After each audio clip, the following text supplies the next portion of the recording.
Kelsey. This is my channel, The Fancy Hat Lady Reads. I am wearing a festive end-of-the-year hat because this is my anticipated fantasy and science fiction releases for the first half of 2024. I've counted, I think I have 22 books on this list to get through. They are not evenly distributed throughout January through June. There are definitely months that have a lot of releases I'm interested in, and then months that have practically none. As always, I have two disclaimers about my anticipated releases list. The first is true of all anticipated releases lists anywhere you find them, which is that publication information, dates, covers, the existence of the books at all is subject to change at any time from the publisher. And the second, which is specific to me, is that I'm making no commitment whatsoever to read or review any of these books. These are books that I am personally interested in, that I'm curious about, that appeal to something in my personal taste. But this is meant to be a resource for you to find things, for you to get excited about, more than any sort of indication that I will actually read these books in the coming year. The first book on this list, however, because I am just jumping right in here, is one that I absolutely will be reading as soon as it is released, because I have already pre-ordered it, and it is Emily Wilde's Map of the Otherlands by Heather Fawcett. The first book in this series, Emily Wilde's Encyclopedia of Fairies, was one of my favorite books of 2023. This one will be released on January 16th from Del Rey. I do have a full review of book one on this channel. You can check that out. I actually don't know if this is planned to be a longer series or if it's just going to be these two books. That is kind of a pet peeve of mine recently with series, is I'm reading book two in certain series and not knowing while I'm reading book two if it's a planned duology or if there will be more books. But anyways, I digress. Emily Wilde's Map of the Otherlands. I cannot wait. This is alternate history fae fantasy. Also on January 16th from Tor.com is a novella that I am cautiously very curious about. This is The Tusks of Extinction by Nayler. This is the same author who wrote the novel The Mountain in the Sea, which was the Intelligent Octopus book that I've had out from the library for ages and not read yet. This seems like more biological, near-future science fiction about resurrecting mammoths, and it's described as a tense eco-thriller. Next, on January 23rd from Del Rey, we have Faebound by Saara El-Arifi. The description of this one intrigues me because it seems like it is an elves versus fae thing.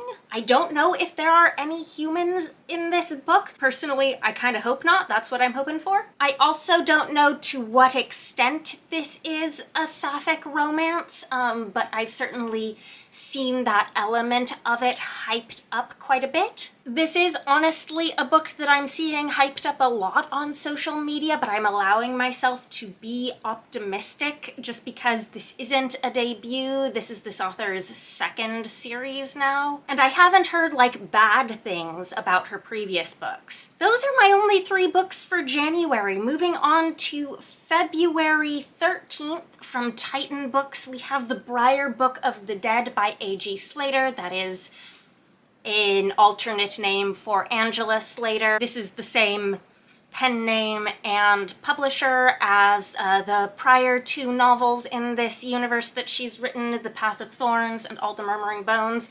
I read both of those. Those were both 4-star, dark, gothic, fairy tale folklore influenced fantasy novels in her sourdough universe that a lot of her short fiction is also set in. This one's supposedly all about witches and I guess a non-witch who is born into a witch family. Another seemingly very dark, possibly folklore-inspired book that's coming out in February is The Butcher of the Forest by Premee Mohammed. This is being published on February 27th from Tor.com. It is a novella. Premee Mohammed is an author I have heard so much praise for, but none of her previous books have been things that I have thought personally would be for me. This one might be it. This might be where I start with her writing. It might end up being a little too horror for me, though. I think I will be watching those reviews. This is definitely like a spooky Magic Forest book. And again, that was only 2 books for February, and now we're moving on to March. Next, on March 19th from Daw, we have The Floating Hotel by Grace Curtis. This is, I believe, a debut novel, and it's described as cozy science fiction. It is about a space hotel that moves from place to place, and the reviews that I've seen of this seem to indicate that it has a really interesting storytelling structure where there is something of a mystery plot going on, but you only get like 1 chapter from each character, so you have this massive cast, and somehow the book pulls it off. So I'm curious about this. And wow, that was my only book for March. Like, I was not kidding when I said that some months I had a lot of books for and some not at all, because I think most of the books on this list are April and May. On April 2nd, we are going to be getting Lake of Souls, the collected short fiction by Leckie. I don't think I've read any of Leckie's short fiction. I don't have any sort of idea of what sort of short fiction she has written, but we're getting a book of it. The book description promises fiction in both the worlds of the Imperial Wretch series and the Raven Tower, as well as a new novelette never before published, which is the title story Lake of Souls. And this is being published by Orbit. Also on April 2nd from Daw, we have Someone You Can Build a Nest In by John Wiswell. This is the debut novel of a writer who is very acclaimed for his short fiction. This is a book that makes it onto this list for me, like on the strength of the reputation of the author. Otherwise, I don't know that this would have caught my interest. This is a sapphic monster romance told from the perspective of the monster, and the love interest is a monster hunter. Honestly, this looks kind of cute, and like, given what I know about John Wiswell's writing, like, this could be totally charming. Next, on April 9th, we have one of my most anticipated books of this first half of the year. Personally, I'm very excited to have a YA release on this list that I am this hyped for. This is Dragonfruit by Makiia Lucier, and this is being published by Clarion Books. Makiia Lucier is the author of Year of the Reaper, which is one of the YA fantasies that I've been very impressed by in recent years. This is supposed to be inspired by Pacific Island mythology. It has this gorgeous cover. I'm very optimistic about this one. And then on April 16th, I've got another YA fantasy book to get really excited for. This is, and pardon me if I butcher the pronunciation on this, Sheine Lende by Darcie Littlebadger. But this is a standalone prequel to Elatsue. We will be getting Rowena Kai illustrations again. This one is supposed to be about Ellie's grandmother, so it's a story of a previous generation of the same family. And the publisher for this, as with the first book, is Levine Corrido. Also on April 16th is another Tor.com novella that I'm excited for. This is The Practice, the Horizon, and the Chain by Sofia Samatar.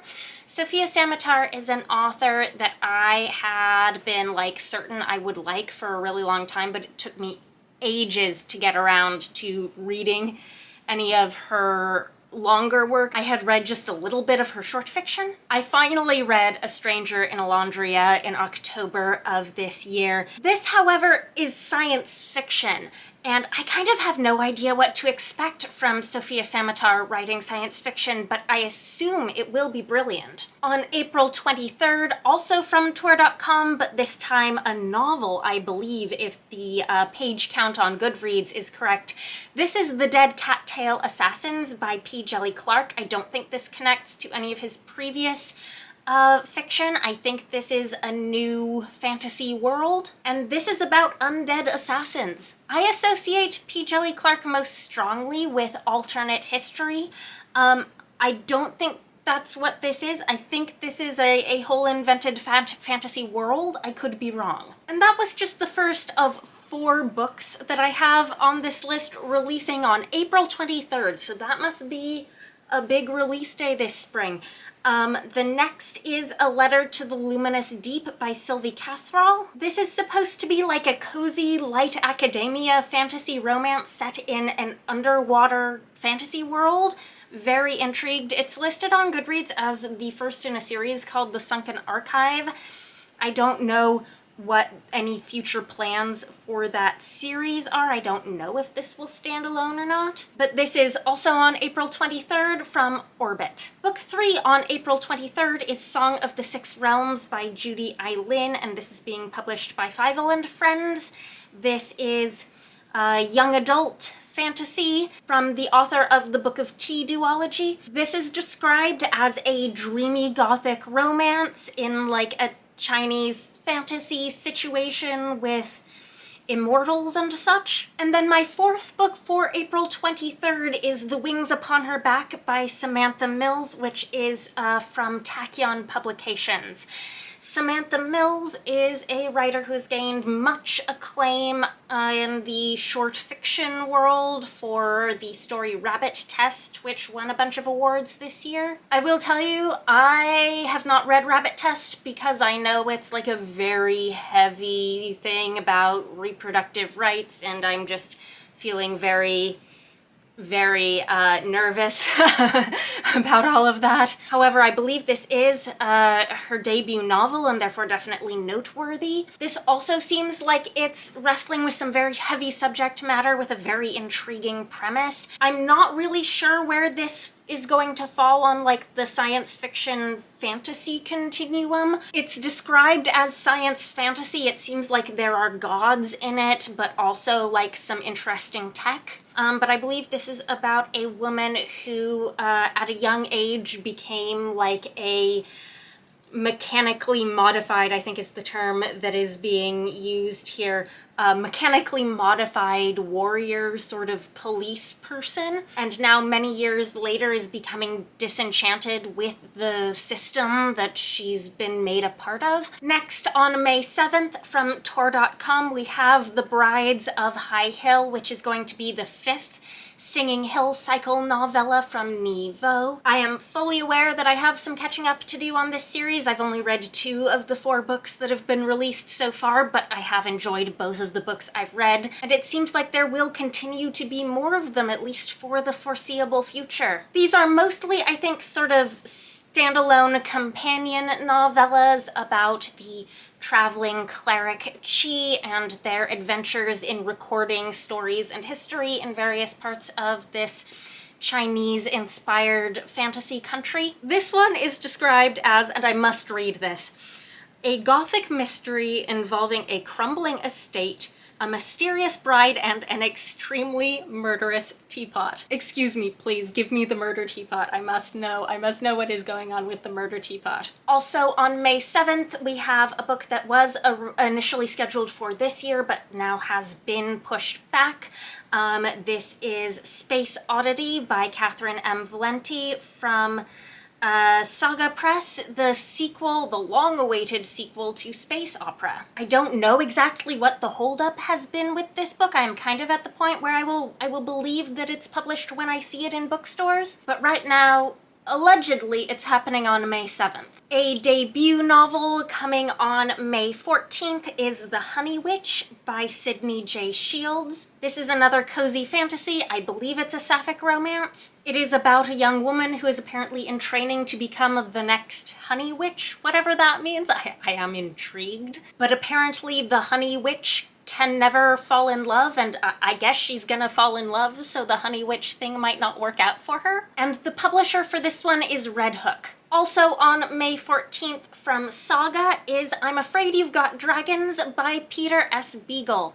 This is a book that has had apparently a long journey towards publication. I think it was originally announced from a different publisher back in 2007 and never happened for I have no idea what reasons, but it finally has a publisher again with Saga, and will be coming out in 2024. This is apparently about a kingdom that's got like a lot of dragons, of all sizes, from like tiny to very large, and they can be sort of like vermin that need to be exterminated, and our protagonist has just inherited the job of dragon exterminator, and he does not want this job because he actually really likes dragons. Next, on May 23rd, from Red Hook, we have Goddess of the River by Vaishnavi Patel. This is the same author who wrote Kaikii, which came out in 2022 and was highly acclaimed, although I have not gotten around to reading it. This is similarly a fantasy retelling of some Indian mythology that I'm unfamiliar with. I don't know, now that she's got a second one coming out, which of them I should prioritize reading first. Next, on June 4th, is Moonstorm by Yoon-Ha Lee. This is from Delacorte Press, and I am like 90% certain when I saw the book announcement for this, this was described as YA. Which is interesting because Yoon-Ha Lee has previously published adult books and sort of like older middle grade, but not YA. This is science fiction. I will say I have enjoyed Yoon-Ha Lee's adult fiction much more than his middle grade, so I don't know where a YA book from him might fall for me. And then the last book on my list is Running Close to the Wind by Alexandra Rowland. This is coming on June 11th from Tor Books. This is another fantasy romance in their extended fantasy universe that all of their books are set in. This one is a queer fantasy pirates book, and yeah, it should be good. I am a little bit disappointed that we are not getting another like beautifully illustrated cover in the style of A Taste of Golden Iron. Like, that was just such a beautiful cover art for a book that I still haven't read. Oh, yikes. It's not that I dislike this style of cover. In fact, I find these colors in particular incredibly appealing.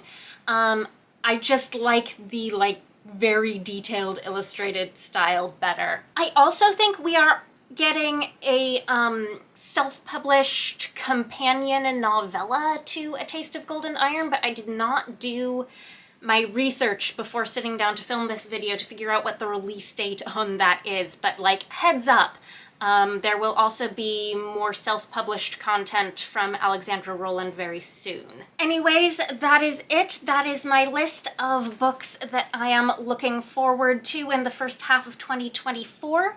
Let me know if any books that you are super excited for are on this list. Let me know if any books you are super excited for are not on this list. I am aware that I have omitted some like extremely hyped upcoming titles from this list. Anyhow, I hope you are having a very, very nice day, and have a happy new year. I do expect this will be my last published video in 2023. We made it. We made it to the end of the year. We get to have another one now. That is all. Bye for now.